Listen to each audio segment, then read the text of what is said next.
nafsi yako ifunge kamba, iambie wewe nafsi koma, tubia wewe. Alhamdulillahi Rabbil Alamin, wassalatu wassalamu ala ashrafil anbiya'i wal mursalin, wa ashhadu an la ilaha illa Allah wahdahu la sharika lah, wa ashhadu anna Muhammadan abduhu wa rasuluh, arsalahu Allah bil huda wa dinil haqqi liyuzhirahu ala ad-din kulli, wa kafa billahi shahida.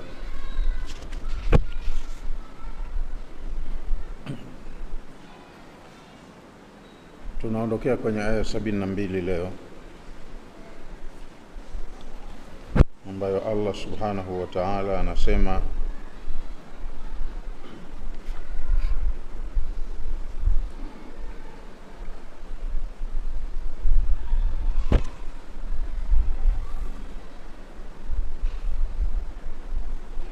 innal ladhina amanu wa hajaru wajahadu bi amwalihim wa anfusihim fi sabilillah walladhina awaw wa nasaru ulaika ba'duhum awliya'u ba'd walladhina amanu wa lam yuhajiru ma lakum min walayatihim min shay'in hatta yuhajiru wa in istansarukum fid din fa alaykumun nasr illa ala qaumin bainakum wa bainahum mithaq wallahu bima ta'maluna basir.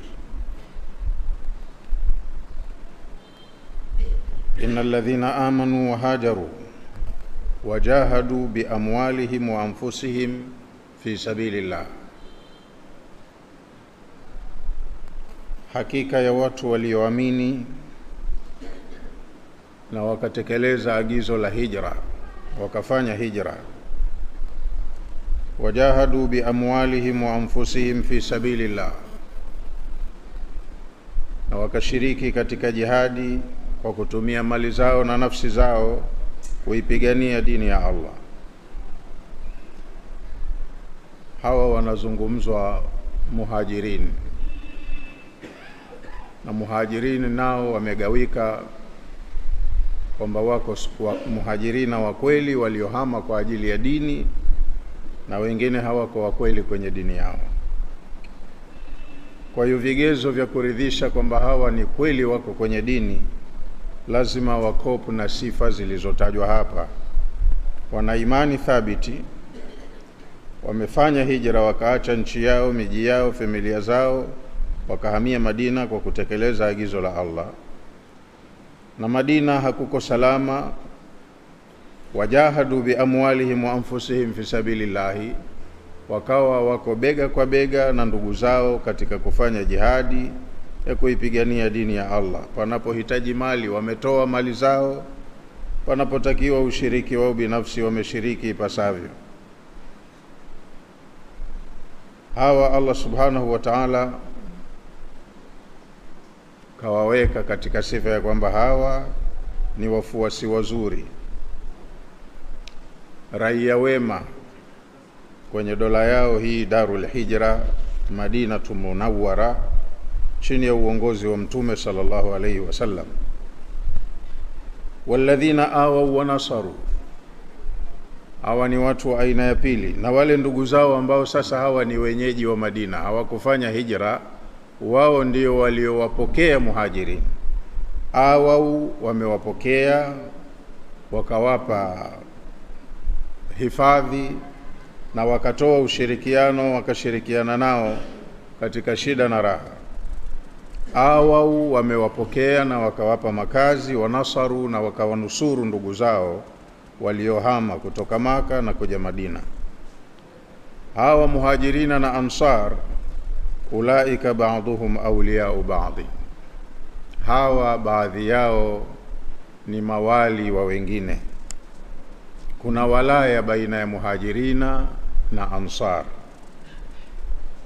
Walladhina amanu, watu wa aina nyingine hao, na wale ambao ni waumini kweli, wamemwamini Allah, wanaamini siku ya mwisho. Walam yuhajiru, lakini wao hawajafanya hijra, hawajahama, kutoka kwenye mji unaoongozwa na makafiri wakaja kwenye mji unaoongozwa na Mtume sallallahu alaihi wasallam. Amanu, wameamini, imani yao kwenye dini thabit.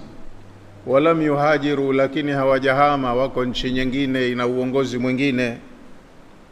Wakaambiwa watu wa Madina chini ya kiongozi wao Mtume wa Allah, malakum min walayatihim min shay'in, hawa ambao hawajahamia hapo panapo utawala wenu, nyinyi hamna wala nao, hamna walaya kwa watu hao, hamna mamlaka nao, hamuwezi kufanya chochote kwao, hata yuhajiru, mpaka watakapofanya hijra. Bimaana hapa pamegawiwa mipaka ya kisiasa, mipaka ya kiuongozi. Uislamu sasa hivi unatambulika kama dola chini ya kiongozi chini ya uongozi wa kiongozi wao mkuu Mtume wa Allah. Mamlaka yake yatakuwa yako chini ya watu ambao wako chini yake. Madina ingawaje wapo makafiri, lakini wana makubaliano. Katiba yao waliotengeneza inawaruhusu waishi watu wa dini tofauti. Kwa hiyo makafiri waliopo Madina ni raia wa Madina na wameridhia kuwa chini ya uongozi wa Mtume. Sasa mamlaka ya kiongozi huyu yanaishia kwenye mipaka yake. Walio nje ya mipaka hawamuhusu. Ndio hiyo manake hawako katika walaya, tasarrufu ya kiuongozi itakuwa iko mbali nao, kwa sababu ni watu ni raia wa nchi nyingine. Hata yuhajiru, mpaka wahame huko, wahamie hapa. Hata sasa hivi kuna watu wanatafuta uraia wa nchi za Ulaya. Nasikia Mswahili lakini raia wa Uingereza, Mswahili lakini raia wa Canada kapata uraia. Sasa ana haki zake zote za kiraia wanazostahiki raia wa kule, na yeye anastahiki kwa sababu ni mtu wao. Na kwenye Uislamu ndo ilianzishwa hivyo. Wa inistansarukum fi dini, lakini hawa waumini walio kwenye nchi nyingine ya kuwafika katika mashaka ya makafiri, wa inistansarukum fi dini, wakikuombeni nusra kwa upande wa masala ya dini, fa alaikumun nasru, munalazimika muwanusuru.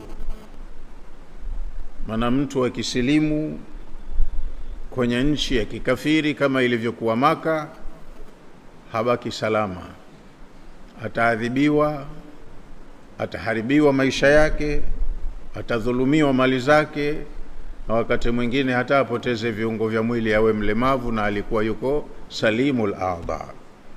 Sasa yakiwafika mashaka waumini wenzenu walioko huko, wakakuombeni nusra, wakaomba msaada kwenye dola ya Waislamu, dola yao inaambiwa fa alaikumun nasru, munalazimika muwanusuru kwa njia yoyote ile ambayo mazingira yanaruhusu. Tengenezeni, tumieni fursa ya kuwanusuru ndugu zenu walioko huko. Ila ala qaumin, isipokuwa hamtopaswa kutoa nusra kwa watu ambao bainakum wa bainahum mithaqun, baina yenu na wao muna makubaliano ya amani, muna mikataba. Wallahu bima ta'maluna basirun, na Allah anayaona yote mnayoyafanya. Kwa hiyo discipline za kiuongozi ziliwekwa Madina, na Waislamu wakawa wana implement taratibu zote hizo. Walladhina kafaru ba'dhum awliya'u ba'dhin, aya inayofuata ya 73. Na hawa makafiri wanaokana kuwepo kwa Allah mmoja, wanaokanusha siku ya kiyama, ba'dhum awliya'u ba'dhin, na wao mambo yao ya kiutawala yanawatosha wenyewe kwa wenyewe, watajitawalia kivyao huko kwenye serikali zao. Illa tafaluhu, kinachotangazwa hapa lazima pawe na tofauti. Muongozo wanaoongozewa waumini ni tofauti na muongozo wanaoongozewa makafiri. Kwa hiyo jibagueni. Waumini, kaeni kwenye eneo ambalo imani yenu inaruhusu. na msikae kwenye eneo ambalo imani yenu haikubaliwi. Illa tafaluhu, kama hamkufanya hivyo, takum fitnatun fil ardi, hapa duniani patakuwa ni fitna, majanga tu, wa fasadun kabirun, na ufisadi mkubwa utafanyika. Kwa hiyo wameambiwa hawa wanaodhulumiwa, hawako huru, hawana uhuru wa kuabudu, watoke kwenye eneo ambalo hawana uhuru wa kuabudu. Wameshaelekewa, pamepatikanwa eneo ambalo wataabudu kwa salama, kwa amani, bila ya kubughudhiwa na mtu. Hameni huko, hamieni huku. Kuna waliotekeleza agizo baada ya kutoka, hameni, wamehama. Lakini kuna wengine uwezo wa kuhama wanao, hawakupenda tu kuhama, wakabaki kule kule. Ila kuna wengine huko kwenye miji ya kikafiri wanahamu wahame, lakini imeshindikana. Uwezekano wao wa kuhama umekuwa mgumu. Kuna tension ya makafiri, wamefunga mipaka, haturuhusu mtu yoyote kutoka. Na wakati mwingine hata gharama, kuhama kuna gharama, wameshindwa watu gharama za kuhama kwa sababu ya unyonge wao. Ndo Allah akatoa maelekezo Madina, wa inistansarukum fi dini fa alaykumun nasr, watakapokuombeni nusra kwenye masala ya kidini, munawajibika kuwanusuru ndugu zenu wa kiimani walioko kwenye miongozo ya makafiri. Illa tafaluhu, kama hamkujibagua hivyo, nyinyi mambo yenu mkafanya kivyenu na wao mkawaachia wakafanya kivyao, takum fitnatun fil ardi, itakuwa ni fitna kubwa, mateso, mashaka, kama ilivyokuwa Maka. Waislamu hawako huru na hawaruhusiwi kutekeleza yale mambo ambayo kwa mujibu wa imani yao ndiyo yanayotakiwa.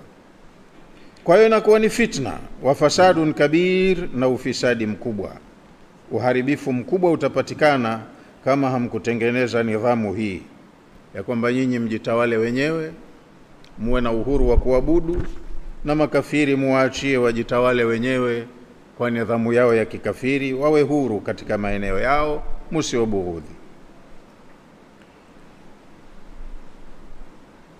Walladhina amanu wa hajaru, jengine la tatu hilo, na wale walioamini na halafu lilipokuja agizo la kwamba wafanye hijra wakatekeleza agizo, wajahadu fi sabilillahi, na wakafanya jihadi kuipigania dini ya Allah, walladhina awaw wa nasaru, na wale ndugu zao waliowapokea na wakawanusuru, ulaika humul mu'minuna haqqan.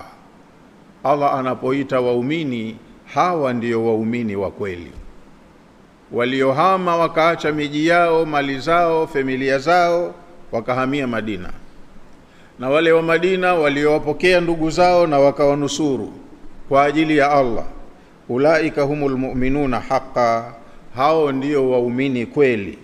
Lahum maghfiratun wa rizqun karim, hawa mbele ya Allah watapata msamaha kwa yale waliokosea, makosa yao watasamehewa, na Allah amewaandalia riziki tukufu kwenye maisha yao ya milele peponi. Walladhina amanu min ba'du wa hajaru, na watu watakaoamini baada ya occasion hii na wakafanya hijra, wajahadu ma'akum, wakashiriki pamoja nanyi kwenye jihadi, yani watu watakaosilimu baadaye. Na imetokezea hivyo, hata mtume alipofariki, waliorithi madaraka kwenye serikali hii waliendeleza fikra ile ya mtume sallallahu alaihi wasallam, wakafanya futuhati nyingi, wakapambana na makafiri wa jirani, na mipaka ya Kiislamu ikawa inapanuka. Kila wakorofi wanaopigana na Waislamu wakishindwa, eneo lao linakuwa linaingizwa kwenye mipaka ya Uislamu. Kwa hiyo walikuja watu wengi kufanya hijra baadaye. Kama watu wa jirani na Madina wamepigana na serikali ya Madina wakashindwa, eneo lao linaingia kwenye serikali ya Madina, serikali ya Kiislamu. Lakini kuna watu wengine mbali, na wao wamesilimu lakini wanapata matatizo kwenye maeneo yao, wakahama maeneo yao wakaja kwenye Darul Iman hao ndo Allah anawazungumzia. Walladhina amanu min ba'du wa hajaru, na wale watakaoamini baada ya occasion hii na wakafanya hijra. Wajahadu ma'akum, na walipokuja hapa wakashiriki jihadi pamoja nanyi. Ulaika minkum, au muwatambue ni miongoni mwenu, ni ndugu zenu. Kwa hiyo kama wataingia wazungu wa Afrika wa nani wakaingia kwenye nidhamu ya Kiislamu, ulaika minkum, au ni ndugu zenu katika imani. Wa ulul arhami ba'dhum awla bi ba'din fi kitabillahi, na watu katika rahim zao, kwenye nasabu zao, hawa wana undugu zaidi baadhi yao kwa wengine kwenye maandiko ya Allah. Inna Allaha bikulli shay'in alim, Allah kila kitu anajua. Haya yalipofanyika maamuzi ya kwanza ya muhajirina kutoka Maka kupokewa Madina, Mtume aliwapangia undugu. Kila mkazi wa Madina achukue ndugu yake aliyehamia akae naye kama ndugu yake, mpaka imani za waumini zikaelekea kuwa undugu ule hata tukifa tunarithiana. Hii imekuja kufuta ile dhana ya kwamba huyu ni ndugu yako kweli. Ndugu katika imani, undugu huu una mipaka. Undugu wa nasabu, huu ndio undugu kweli. Kwa hiyo kwenye masala kama ya mirathi, mambo ya mirathi yamegaiwa kwenye nasabu za watu. Huyu ndugu yako kwa sababu ya kuungana kiimani hatoingia katika sehemu ya mirathi. Haya yanawahusu ulul arhami, watu waliomo kwenye nasabu. Ba'dhum aula bi ba'd, hawa ndio wenye haki ya kurithiana. Mtu akifa anarithi kwenye nasabu yake. Haya yako fi kitabillahi, kwenye maandiko ya Allah subhanahu wa ta'ala. Inna Allaha bikulli shay'in alim, tekelezeni haya mnayoagizwa kwa sababu yanatoka kwa Mola wenu Allah, na Allah anajua kila kitu. Aliyoagiza yote kayapanga kielimu, kitaalamu, hakuna alipofanya makosa. Tekelezeni maagizo kama mlivyoagizwa. Innal ladhina amanu, hakika ya watu walioamini, ai alladhina sadaqu Allah wa rasulahu, watu waliomuamini kweli Allah na mtume wake. Wahajaru, na wakafanya hijra baada ya kuja agizo hameni mnapoteswa, hamieni huku kunako salama. Wakatekeleza agizo hilo muhajirina. Taraku, wameacha. Wahajaru diyara, wakazihama nyumba zao au miji yao. Hajaru diyara, wamezihama nyumba zao. Kajenga mtu na nyumba yake, anaishi na familia yake, hapa kaliki kahama, kaiacha nyumba. Wal autana, wakaacha na miji yao. Hubban fillahi wa rasulihi, wamefanya hivyo kwa mapenzi kutoka moyoni, kumpenda Allah na mtume wake. Nyumba nitapata nyingine, mali nitatafuta nyingine, kahama mtu. Na alikohamia nako hakuko salama, kuna hitaji juhudi maalum ya kiulinzi. Wajahadu bi amwalihim wa anfusihim fi sabilillah, uko walikohamia wakashirikiana na wenzao, wakafanya jihadi ya kuilinda, kuiendeleza, kuitetea dini ya Allah. Bi amwalihim wa anfusihim, kwa mali zao na nafsi zao. Mali yake mtu inaenda na pengine roho yake itoke, lakini anayafanya hayo kwa ajili ya Allah. Jahadu al-a'daa, walipambana na maadui zao. Bil amwali wal anfusi, kwa kutumia mali zao na nafsi zao wenyewe. Li'izazi dini Allahi, wamefanya hivyo kwa kuipa nguvu dini ya Allah, kuilinda, kuiendeleza. Panapohitaji gharama, mtume mwenyewe alikuwa maskini, na kama pamoja na tunavyoambiwa ndo katengeneza nidhamu ya uongozi, ana serikali, lakini hazina hakuna chochote, hana msingi. Kwa hiyo mali za waumini wenyewe, raia wenyewe, ndizo zokuwa zinatumika mahala panapohitaji gharama. Wanapigishana mchango, wakagharimia jambo lao, wako kama familia. Kwa hiyo wamepigana jihadi kwa ajili ya kuilinda na kuiendeleza dini, biamwalihim wa anfusihim, kwa kutumia mali zao panapohitajika mali, na nafsi zao wanapotakiwa washiriki wao wenyewe. Wahumul muhajirun, hawa ni muhajirin, watu waliohamia Madina. Walladhina awau wa nasaru, ai maana yake walladhina awau almuhajirina fi diyarihim, na wale waliowapokea wahamiaji waliotoka kwenye miji yao, wao wakawapokea wakawaingiza kwenye mji wao, wakakaa nao kwenye majumba yao. Wanasaru rasulallahi, na wakamnusuru mtume wa Allah ambaye alikuwa anatafutwa kiuadui huko kwao walikotokea. Wamemnusuru mtume, na kwa maana hiyo wameinusuru dini ya Allah. Wahumul ansar, na hawa ndio wanaoitwa ansari, watu wa Madina. Wamewapokea watu, wakampokea na mtume, na wakailinda dini, wakaitwa ansar. Kwa hiyo muhajirina na ansar, ulaika ba'dhuhum awliya'u ba'dhin, hawa baadhi yao ni mawali wa wengine. Auliya ni watu wenye mapenzi yanayoambatana na taa kwenye nidhamu ya dini, kwenye uongozi wa dini.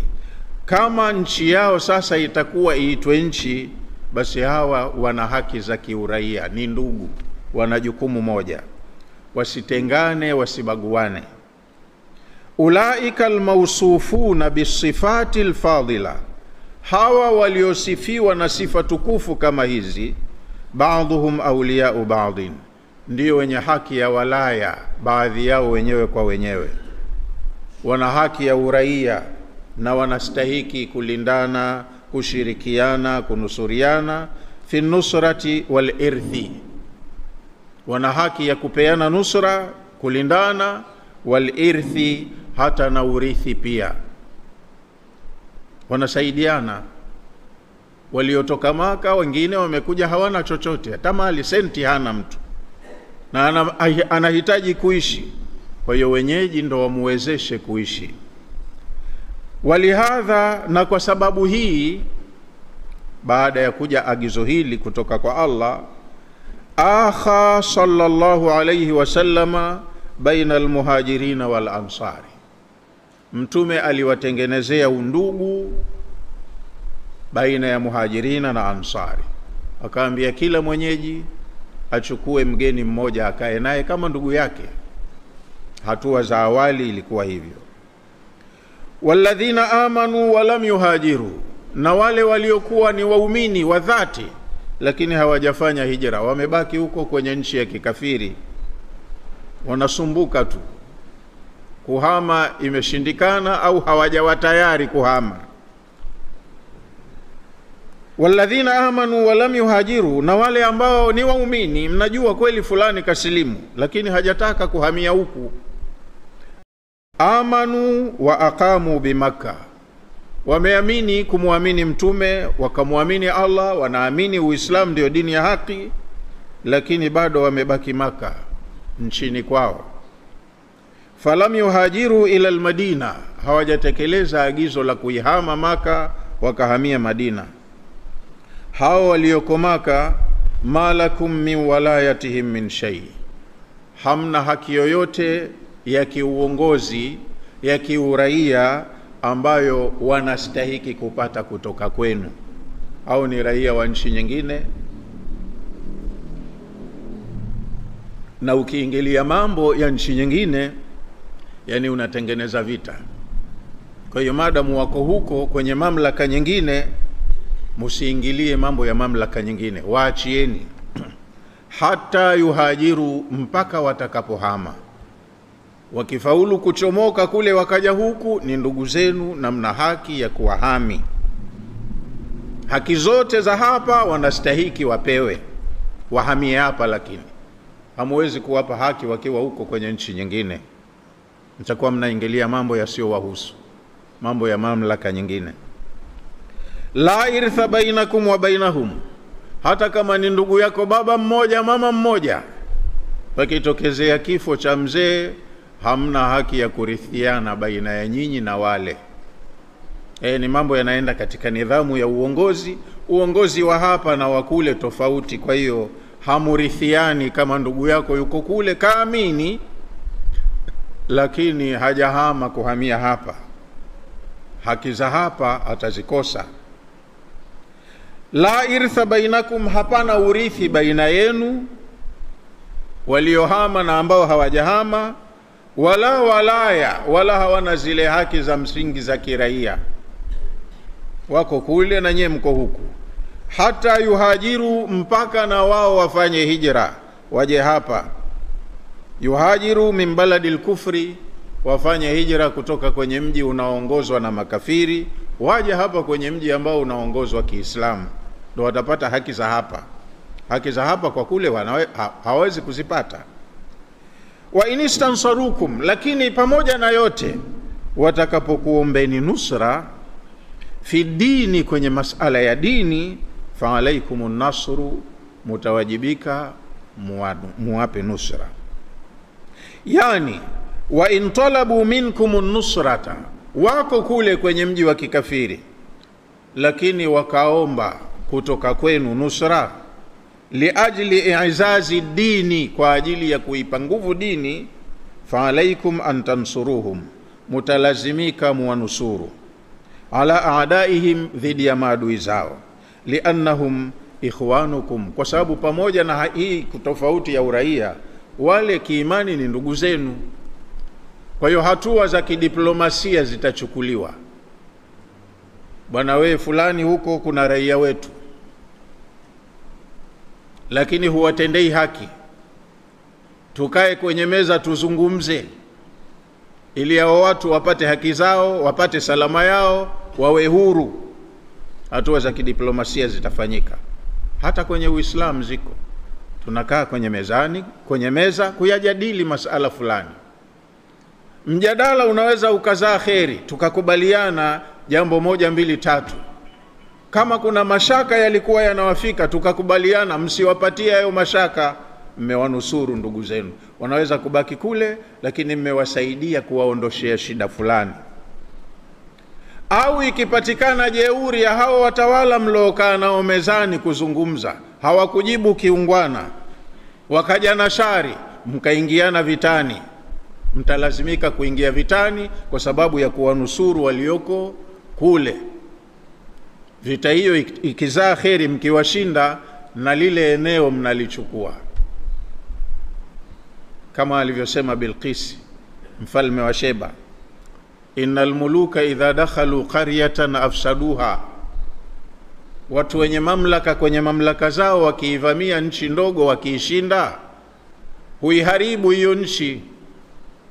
Waja'alu a'izzata ahliha adhilla, na wakifanikiwa wale watukufu wake huwadhalilisha. Utasikia alikuwa raisi anaishia jela, mahabusu,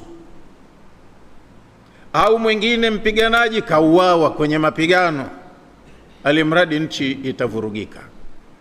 Kwa hiyo kama watakuwa waungwana, mkikaa mezani kuzungumza, mnakubaliana mambo ya msingi na waheshimu makubaliano, hiyo itakuwa ni njia ya kistaarabu, mmeondosha madhara, mmewanusuru ndugu zenu. Kama watakuwa sio waungwana, wakifanya jeuri yao inaweza ikawagharimu. Mkipigana, mkiwashinda, ile nchi nzima munaichukua, munatenda haki kwa wale watu waliokuwa wanadhulumiwa, na wengineo mnawatendea haki.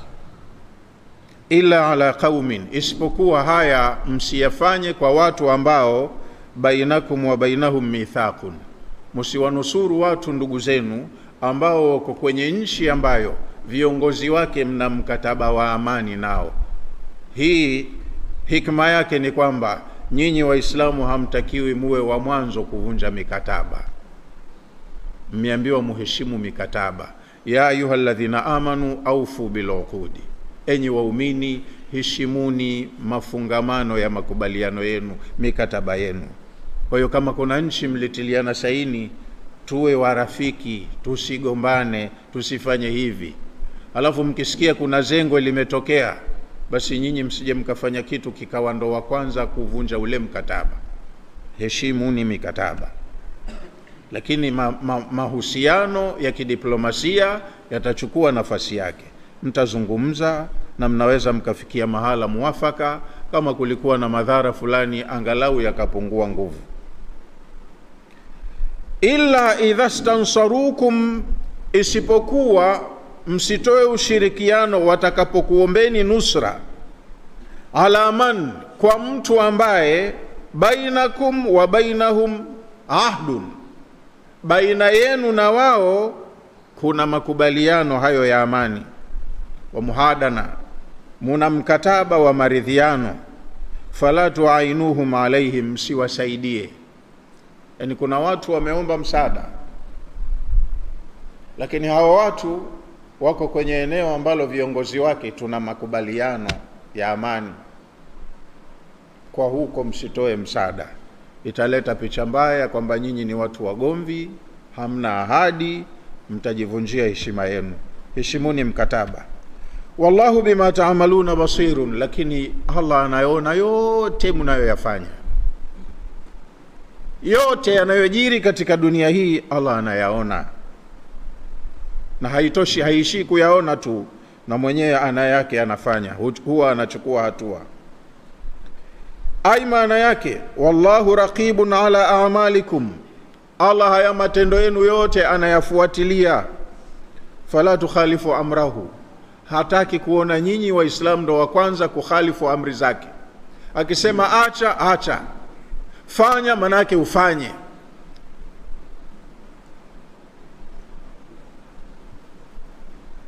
Dhakara ta'ala almu'minin, kwenye aya hii Allah ametaja waumini, watu waliomwamini Allah, wanaamini siku ya mwisho, wanaamini hisabu na malipo, wanaamini moto na pepo.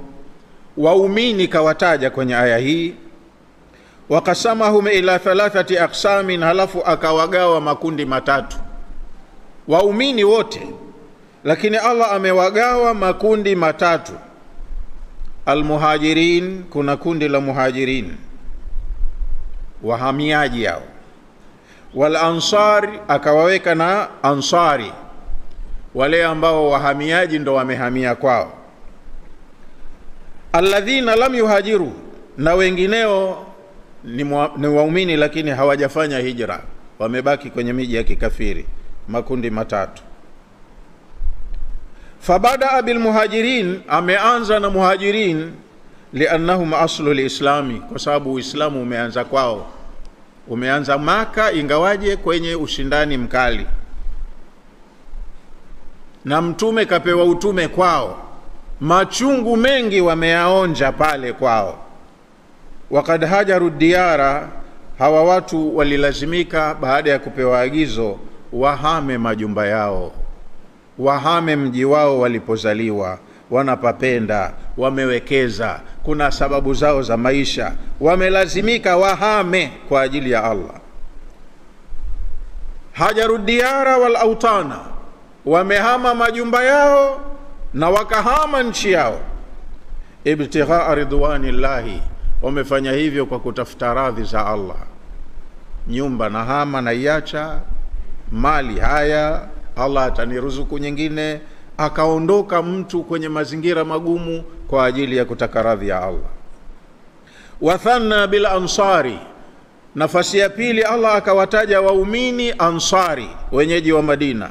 Liannahum nasarullah wa rasulahu, wameitwa ansari kwa sababu wamemnusuru Allah na mtume wake, wameikubali dini kuilinda, na wanajua ina uadui huko anakotoka huyo mtume anatafutwa, wakakubali kumlinda na kuilinda dini kwa gharama yoyote. Kwa kheri tuko pamoja, kwa shari tuko pamoja. Ansari walikubali kumnusuru Allah, dini yake yani, na kumnusuru mtume aliyetumwa kuja kuisimamia hiyo dini. Wajahadu bin nafsi wal mali, na wakawa wako tayari kupambana kwa nafsi zao na mali zao.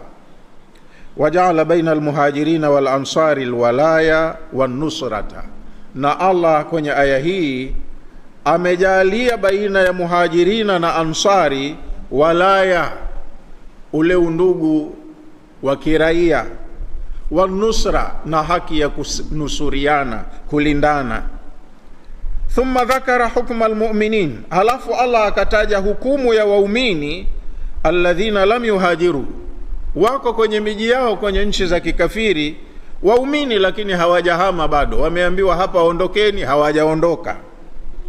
Wabayana, na Allah kwenye aya hii amebainisha, annahum, hawa wao ambao hawakutaka kutekeleza agizo, hurrimul walaya, wameharamishiwa, wamenyimwa ile haki ya uwalaya, haki ya uraia. Hawa si raia wenu kwa sasa, wako kwenye mamlaka nyingine. Kwa hiyo mambo ya huku yanayojiri huku, haki za watu wa huku, wale kule haziwahusu. Hata yuhajiru fi sabilillah, mpaka wafanye hijra kwa ajili ya kuja kuitetea dini ya Allah. Ni watu wa aina tatu, ingawaje wote ni waumini. Wa baada dhikri hadhihi al-aqsami thalathati, baada ya Allah kutaja vigawanyo hivi vitatu vya waumini, dhakara hukma al-kuffari, akataja hukumu ya makafiri, watu lakini wamemkufuru muumba wao. Faqala, akasema Allah, walladhina kafaru ba'dhum awliya'u ba'dhin, na wale watu waliokufuru waacheni wajitawale wenyewe, waachieni na mambo yao. Ba'dhum awliya'u ba'dhin, wanawalaya baina yao wenyewe kwa wenyewe, waachieni. Hum fil kufri wad dalali millatun wahidatun, watu hawa kwenye ukafiri na muongozo potofu, mila yao ni moja, wanawezana wenyewe, waachieni. Fala yatawallahum illa man kana minhum, watu hawa waliokufuru hawatawaliki ila na mtu aliye kama wao. Tule kitimoto, watakula kitimoto, washakubaliana wenyewe. Tustarehe tunavyotaka, tusiwekewe mipaka, wanastarehe viongozi na wanaoongozwa, hawana mipaka. Kwa hiyo wao wenyewe na mambo yao waachieni wenyewe. Nyinyi kaeni huku mupractice kile mlichoambiwa, mwenendo sahihi wa maisha aliyoutaka Allah, nyinyi ndio muusimamie. Kaeni penu musimamie, mjiongoze wenyewe. Illa tafaluhu, kama hamkujibagua, kama hamkufanya hivi, we muumini ongozwa kwa mujibu wa imani yako. Huyu aliyekataa mwache aongozwe kwenye mila aliyojichagulia mwenyewe. Illa tafaluhu, kama hamkufanya hivi, yani wa illam tafalu ma umirtum bihi, kama hamkutekeleza hili mliloamrishwa, min tawalli almu'minin wa qat'i alkuffar, kwamba waumini mjitawale wenyewe, muachane na nidhamu za kikafiri. Kama hamkutekeleza hili, takun fitnatun fil ardi wa fasadun kabir, patazuka fitna katika hii ardhi na ufisadi mkubwa. Kwa hiyo Madina ilikuwa ni chanzo cha dola ya Kiislamu, na muongozo wote wa kidini aliyotaka Allah, waja wangu nataka waishi hivi, ulitekelezwa pale, watu wakiwa huru kufanya yale ambayo wameagizwa wafanye. Chini ya muongozo wa kikafiri hayatekelezeki. Ndio maana kakaa Mtume miaka 13 Maka, haikufaradhishwa ibada yoyote wala haikuletwa sharia yoyote, kwa sababu haiwezekani. Huku Madina ndo ikashushwa sharia, wakapewa mambo ya ibada, majukumu ya kutekeleza, kwa sababu wako wenyewe huru na wana right ya kufanya kile ambacho wanaamua wafanye.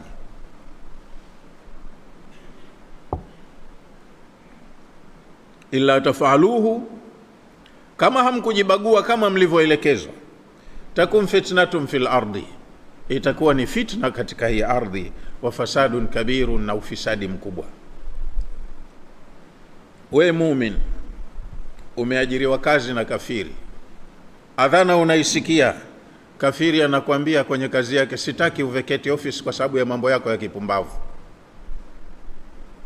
Unasema la, kazi naitaka, huyo atanyima haki zangu zote, kwa hiyo bora niache kusali. Hayatekelezeki ya dini chini ya muongozo wa asiyekuwa na dini. Ufisadi tu utakuwa mkubwa na fitna. Ukisema unganganie imani yako, na yule ana nguvu ya kufanya atakacho, fitna. Fitna hiyo itazaa fasadun kabiri, ufisadi mkubwa. Lakini kama mko wenyewe mmejitenga, hamuwaudhi na wala wao hawapaswi kuwaudhi.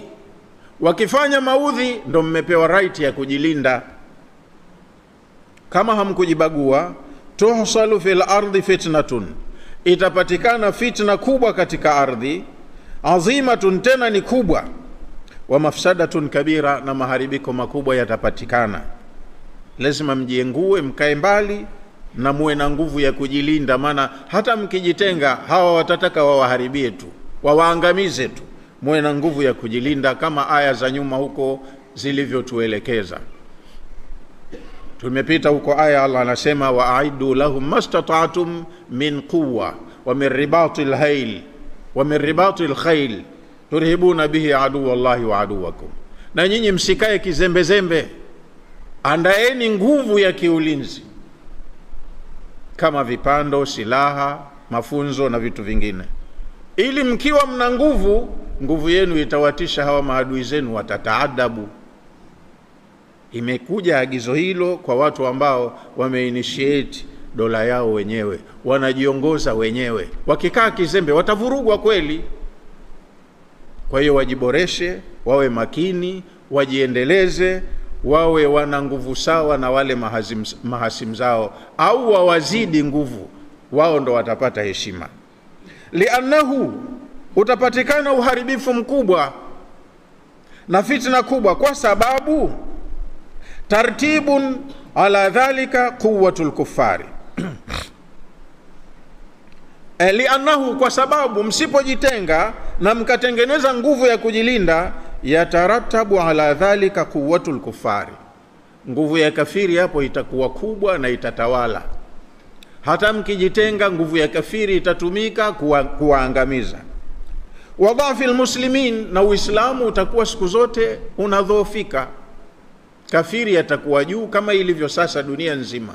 Kafiri yuko juu na Muislamu dhaifu.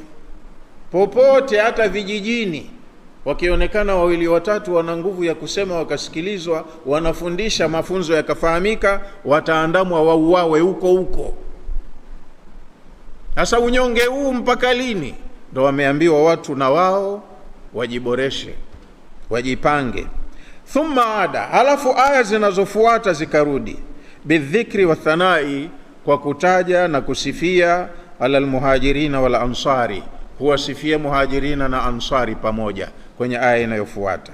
Faqala, Allah akasema, walladhina amanu wa nasaru, walladhina amanu wa hajaru wajahadu fi sabilillahi, na wale waumini ambao wamefanya hijra, wameamini vizuri na wakafanya hijra, wajahadu fi sabilillah, na wakashiriki pasavyo jihadi ya kuipigania dini ya Allah. Wa humul muhajiruna ashabu sabqi ila alislami, hawa wanakusudiwa muhajirin, wale waliotangulia mwanzo kwenye Uislamu, wamesilimu mwanzo, na ilipokuja agizo la hijra wakawa wa mwanzo kulitekeleza, ndio wanaokusudiwa hapa. Walladhina awaw wa nasaru, na wale ambao waliwapokea hao wahamiaji na wakawanusuru, wamewanusuru na wakamnusuru mtume wao na dini yao. Humul ansaru ashabu al-iwai wal-ithari, hawa ni ansari ambao ndio waliowapokea ndugu zao na wakawapa kipaumbele kuliko nafsi zao wenyewe. Mtu ana hali ngumu ya maisha, lakini pamoja na hali ngumu yake ya maisha anamtanguliza mbele ndugu yake, mgeni wake ambaye kahamia pale kwake. Haki zote anagawana naye sawa, anamfariji, anamliwaza. Kwa hiyo Allah akawataja muhajirina na ansari kwa pamoja, ulaika humul mu'minuna haqqan, hawa walioparticipate kwenye mambo haya, kwenye zoezi hili, hawa ndio waumini hasa wa kweli. Wakiitwa waumini, hawa maana yake ni waumini kweli. Haulai humul kamiluna fil iman, hawa ndio waliokamilika kwenye imani. Almutahaqqiquna fi maratibil ihsani, hawa wamehakikiwa, wanastahiki kuwekwa katika maratibu za kwamba hawa ni muhsinin, watu wema. Lahum maghfiratun wa rizqun karim, hawa watu Allah atawasamehe au amewasamehe makosa yao na amewaandalia katika maisha yajayo riziki tukufu. Lahum maghfiratun lidhunubihim, mistake wamefanya, hakuna anaishi bila ya makosa. lakini Allah amewaahidi msamaha wa makosa yao. Wa rizqun karimun fi jannatin naim, na amewaahidi riziki nzuri nzuri katika pepo yenye neema. Qala almufassiruna, wanasema wanawachuoni wa tafsiri, laisa fil ayati tikrarun. Maneno kwenye aya hizi unayaona kama yanajirudia rudia, lakini mufassirina wanasema hayajirudii. Kila unalolisoma ukaliona linafanana na la juu, lina maana tofauti na hilo lilotangulia. Hakuna tikrari hapa katika hii aya. Fal ayatu sabiqa, aya hizo za juu, tadhammanat alwalaya wan nusrati baina almu'minin. Hizo zimezungumza walaya, zile haki za uraia, na nusra, kwamba mwenzako ana shida umnusuru, kwa waumini wenyewe kwa wenyewe. Wa hadhihi, hi aya sasa, tadhammanat athanau watashrif. Aya hii tunayoisoma sasa inazungumzia sifa za hao watu wenyewe na sharafu yao walionayo. Allah amewatukuza sana, daraja yao ni kubwa. Inawezekana wao wakawa wako juu, wasifanane na waliokuja baada yake. Wale wa mwanzo wale wako juu, daraja yao hawafanani, hawakutiwi na watakaokuja baada yao. Ndo maana yake. Wa maalu hali ulaika al-abrari min al-maghfirati war-rizqi al-karim fi darin naim. Matokeo ya hicho walichoahidiwa kwamba watapata sharaf na riziki nzuri na kusamehewa makosa, hayo yatafanyika akhera, sio hapa duniani. Hapa duniani mtu lofa anaonekana lofa tu. Hata mcha Mungu hulala na njaa akakosa riziki siku nyingine, akiomba akanyimwa. Lakini yote haya akipatia, basi Allah atamuondoshea baada ya kuondoka kwenye hii dunia. Atapata riziki nzuri huko katika maisha yajayo. Na mwisho Allah akasema, walladhina amanu min ba'du. Hawa ni waumini wa mwanzo. Wale watakao kuja kuamini baada ya hawa wameuchukua Uislamu kwenye mazingira magumu, wamepambana kiume, wakafilisika mali na wakaharibiwa miili. Wengine walikuwa wazima wa afya wakawa walemavu. Lakini wengine wanaokuja baadaye wanaingia kwenye Uislamu kiulaini, hapigwi mtu, hanyongwi mtu. Lakini pia kiulaini Uislamu unapatikana, pia watu hawana haja nao. Watu waliukubali Uislamu huko mwanzo kwa gharama. Anajua nikikubali Uislamu utanigharimu, na anakubali. Hao ndo waliowasifu mwanzo Allah subhanahu wa ta'ala. Walladhina amanu min ba'du, wanaokuja kuamini baada ya hao kizazi cha kwanza. Wahajaru, na wakafanya hijra, wakatoka Maka wakaenda Madina. Wajahadu ma'akum, na wakashiriki jihadi pamoja nanyi. Maana jihadi ilikuwa inaendelea tu bado. Makafiri hawakukata tamaa, bado wanataka wauangamize Uislamu, na Waislamu wakaambiwa kuweni makini, muulinde huu. Jihadi ilikuwa inaendelea. Kwa hiyo waliokuja kuamini baada yake na wakafanya hijra baada yake, wakafanya jihadi baada yake, maakum, wakashirikiana na nyinyi, faulaika minkum, hao mnawarigadi ni ndugu zenu. Wamekuja baadaye, ndio too late, lakini ni ndugu zenu. Lile ambalo linyi mlilichukua kwenye mazingira magumu, na wao wamelichukua kwa uzito ule ule. Kwa hiyo hao ni ndugu zenu, damu lenu lao, litakalo wagharimu lina wagharimu na wao. Faulaika minkum, hao ni ndugu zenu. Hadha qismu rabia, hiki ni kigawanyo cha 4 sasa cha waumini. Huko tulitajiwa vigawanyo vitatu. Hadha qismu rabi'an, hiki ni kigawanyo cha 4. Wa humul mu'minuna alladhina hajaru ba'da alhijra, hawa ni waumini ambao walifanya hijra baadaye, baada lile agizo. Wakati huu agizo la mwanzo lilipotolewa ilikuwa ni faradhi, lazima uhame, na usipohama wewe ni mkosa. Na ndio maana adabu yao wakaambiwa hawakutaka kuhama, msiwape huduma yoyote wala stahili yoyote mpaka wahame. Lakini baadaye tena muda umepita, hijra ilikuwa inafanyika si kwa uzito ule wa kwanza. hajaru baada alhijrati alula, walikuja watu wakasilimu na wakafanya hijra baada ya ile hijra ya mwanzo na wakashiriki jihadi. Fahukmuhum hukmul mu'minin as-sabiqin, hukumu yao ni ile ile ya waumini waliotangulia mwanzo kutekeleza hayo. Fi thawabi, katika thawabu, wal ajri, na malipo, wanalipwa sawa sawa, isipokuwa hadhi ya wale wa kwanza itatofautiana na hawa wa pili. Allah mwenyewe anajua, wote watapata fadhila kwa Allah, lakini wale wa mwanzo ni zaidi kuliko hawa wanaokuja baadaye. Wa ulul arhami ba'dhum aula bi ba'dhin fi kitabillahi, na watu kwenye nasabu zao, kwenye rahim zao, ba'dhum aula bi ba'dhin, baadhi yao wanastahiki zaidi kuliko wengine, fi kitabillahi, kwenye maandiko ya Allah. Ashabul qarabati, watu walio kwenye ukaribu wa nasabu, ba'dhum ahaqu bi irthin bi ba'dhin min al ajanibi, wale kwenye nasabu baadhi yao ndo wana haki ya urithi baada ya kifo cha baba cha nani anayerithiwa, kuliko hawa watu kando wa undugu wa imani peke yake. Kama tulivyosema mwanzo, ule undugu waliopangiwa ulikuwa una uzito hata kama wanarithiana, lakini baadaye Allah alipoweka utaratibu wa urithi, uzito ukawekwa kwenye nasabu, sio udugu wa imani au udugu wa kupanga. Kwa hiyo kwenye mirathi, ndugu wenye nasabu ndio wanaostahiki kurithi kuliko hawa ndugu wengine wa imani. Fi hukmi Allahi wa shar'ihi, hili liko kwenye maamuzi ya Allah na sharia yake aliyoiweka.